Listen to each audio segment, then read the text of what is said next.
जय गुरु जी संगत जी। जय गुरु जी, शुक्राना गुरु जी, अनंतम अनंतम शुक्राना गुरु जी। आज मैं अपना पहला सत्संग शेयर करने जा रही हूँ। मैं मंत्र जाप के साथ अपना पहला सत्संग स्टार्ट करूँगी। ओम नमः शिवाय, शिव जी सदा सहाय। ओम नमः शिवाय, गुरु जी सदा सहाय। मेरी जर्नी गुरु जी के साथ अक्टूबर 2023 से स्टार्ट हुई, जब मेरी मम्मी को ब्रेन स्ट्रोक आया था। मम्मी आईसीयू में थी और हम लोग आईसीयू के बाहर वेटिंग रूम में बैठे हुए अरदासें करते रहते थे कि मम्मी जल्दी से ठीक हो जाएं। मैं, मेरी बहन, मेरा भाई, मेरे हस्बैंड, मेरे दीदी के हस्बैंड वगैरह हम सब बैठ के बाहर रोते रहते थे, अरदासें करते रहते थे। हे वाहिगुरु, सच्चे पातशाह, जल्दी से मम्मी को ठीक कर दो। तो फ़ोन चलाते रहते थे बाहर बैठ के। तो जैसे ही मैं अपना फ़ोन ऑन करती थी तो फेसबुक पे मुझे गुरु जी का स्वरूप आया। गुरु जी का स्वरूप मेरे सामने पहले भी कई बार आया, बट मेरा कनेक्शन कभी उनके साथ जुड़ा नहीं। फिर उस टाइम पर जब हम बाहर बैठे रहते थे, डेली गुरु जी का स्वरूप मेरे सामने आना, मैंने लाइक शेयर करना स्टार्ट कर दिया। तो मुझे सत्संग आने लगे, मैं सत्संग सुनना मुझे बहुत अच्छा लगने लगा, मंत्र जाप करने लगी। धीरे धीरे मेरी आस्था गुरु जी में बढ़ती चली गई, कनेक्शन मेरा गुरु जी के साथ बढ़ता चला गया। न मम्मी के साथ राइट साइड पैरालाइज हुआ था, न मम्मी उठ पाती थी, ना बैठ पाती थी, ना बोल पाती थी, न चल पाती थी, ना कुछ खा रही थी। फूड पाइप के थ्रू उन्हें लिक्विड डाइट दी जा रही थी। हफ्ता 10 दिन के बाद डॉक्टरों ने बोला कि ये अभी ऐसे ही चलेंगी, इसमें प्रोसीजर, इनकी रिकवरी में काफ़ी टाइम लगेगा, प्रोसीजर थोड़ा लंबा है, तो आप इन्हें घर ले जाइए।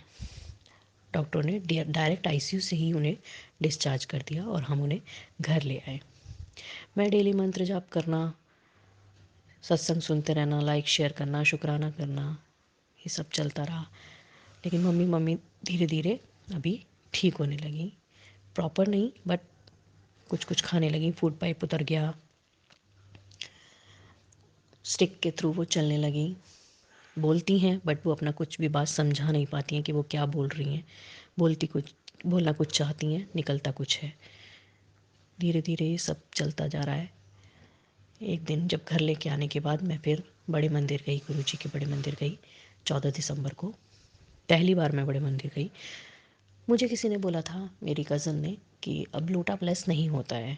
बट मैं जब वहाँ पहुँची तो मुझे वहाँ एक आंटी मिली और वो अपनी फ्रेंड के साथ वहाँ आई हुई थी। वो भी अपने हस्बैंड के लिए लोटा ब्लेस कराने आई थी।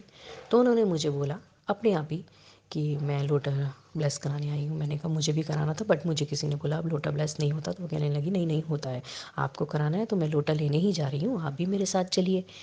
मैंने कहा ठीक है। तो फिर कहने लगी या मेरे साथ चलिए, तो या मैं ही ले आती हूँ, क्योंकि वहाँ पे ऑटो से जाना पड़ रहा था तो वो ज़्यादा सवारी लेके नहीं जा रहे थे। तो मैंने कहा कोई बात नहीं, मैं आपको पैसे दे देती हूँ, आप ही जाकर मेरा भी लोटा ले आइए। वो कहने लगी कोई नहीं, पहले ले आती हूँ, फिर आप आके पैसे दे दीजिएगा। मैं अंदर मंदिर में चली गई, उन्होंने मुझे कॉल करके बुलाया, मैं लोटा ले आई हूँ, आप लोटा ले लीजिए। मैंने लोटा ब्लेस करा के लेके आई।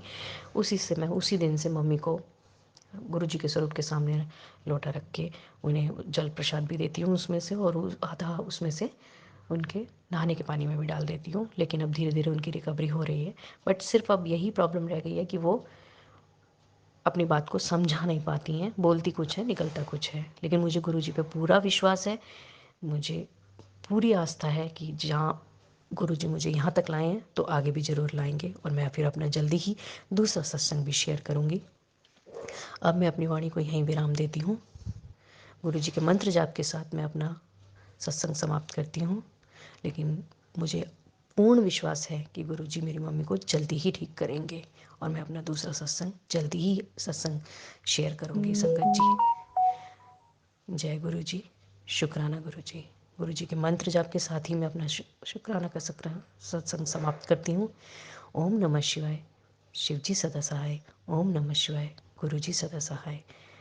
संगत जी, मुझसे पहला सत्संग था, अगर कोई भी गलती हुई हो तो संगत जी मुझे माफ़ करना, माफ़ करना गुरु जी।